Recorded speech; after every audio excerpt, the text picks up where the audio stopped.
जी बच्चों, अब हम सॉल्व करेंगे 2.5 नंबर 2 का।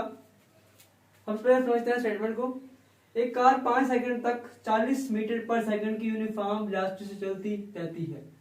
यह अगले 10 सेकंड्स में यूनिफॉर्म डिसेलरेशन के साथ चलते हुए रुक जाती है। तो आपने बताना है डिसेलरेशन क्या है और डिसेलरेशन की वैल्यू कितनी है और कार का कुल तय करदा फासला s वो कितना है। बच्चों आपके पास जो डाटा है वी आई इब्तदाई वेलोसिटी मतलब इनिशियल वेलोसिटी जो है वो है 40 मीटर पर सेकंड। आखिरी वेलोसिटी जो फाइनल वेलोसिटी जिसको कहते हैं वो जो है v F is equal to 0 है। टाइम टी जो है बच्चों 10 सेकंड है। हमने डिसेलेरेशन नेगेटिव ए एक्सेलरेशन हमने फाइंड करनी है और हमने एस फाइंड करना है। बच्चों हम फार्मूला इस्तेमाल करेंगे V F is equal to V I plus A T और S is equal to we cross T. सबसे पहले हम फाइंड कर लेते हैं बच्चों यहां पर किसको, ए को। V F is equal to V I plus A T.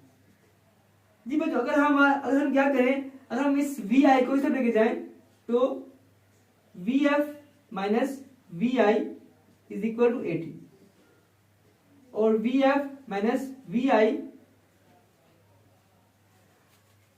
बटा t is equal to a. जी बच्चों ये एक फार्मूला बन गया हमारे पास ए का, जिसकी मदद से हम ए को फाइंड कर सकते हैं।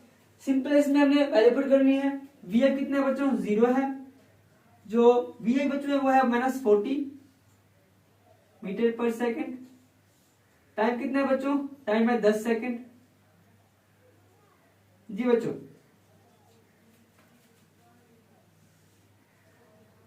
ए जो आएगा बच्चों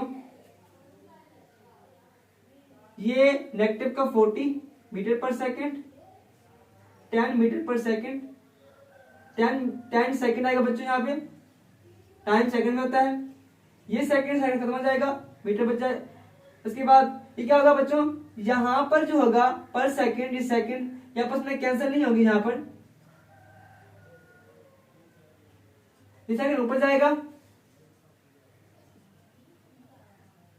माइनस का 4 मीटर पर सेकंड का स्क्वायर। बच्चों जो एक्सेलरेशन की यूनिट होता है वो होता है मीटर पर सेकंड का स्क्वायर, मीटर फी सेकंड का स्क्वायर। ठीक है बच्चों, ये हमने ए फाइंड कर लिया, डिसेलेरेशन फाइंड कर लिया हमने। अब बच्चों हम फाइंड करेंगे एस को, तो s is equal to we cross t. V कितना है बच्चों आपके पास, वी है 40 मीटर पर सेकंड। टाइम कितना है 10 सेकंड। अब यहां पे हो रहा है आपके पास मल्टीप्लाई, तो ये इससे कैंसल आउट, ठीक है 400 मीटर। जी बच्चों ये था ए डिसेलेरेशन जो कि नेगेटिव होता है एक्सेलरेशन, और ये था एस इसका फासला।